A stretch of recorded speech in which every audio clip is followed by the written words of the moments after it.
Lorsqu'il arrive sur les lieux, les flammes viennent à peine de passer. Cet enquêteur de la gendarmerie vient ici, au sud de Narbonne, pour faire des recherches. Ça passe par une période d'observation, constatation. S'il y a lieu des prélèvements. Là où nous voyons simplement une zone calcinée, ce gendarme, lui, voit un faisceau d'indices. La végétation, la terre, des traces d'activité humaine. L'objectif est de trouver le moindre élément pour identifier l'incendiaire, comme par exemple un mégot de cigarette. On pense toujours tout de suite à ce mégot, puisque nous nous trouvons en bord de route. Mais comment vous allez faire la différence entre plusieurs mégots, par exemple? Tout simplement son état. On imagine fort bien ce que peut représenter un mégot qui vient juste d'être jeté.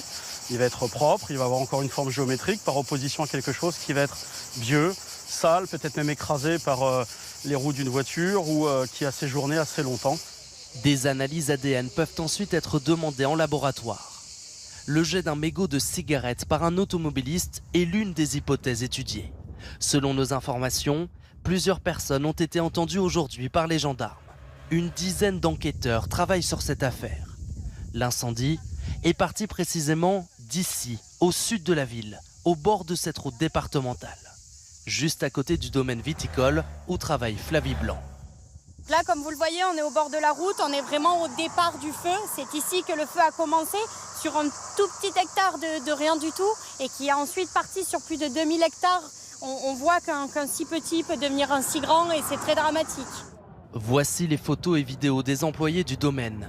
En quelques minutes, le feu est déjà indomptable. Malgré l'arrivée de Canadair, l'incendie est lancé. Désormais, les 2000 hectares brûlés sont considérés comme une scène de crime, alors que l'incendie ce soir n'est toujours pas maîtrisé.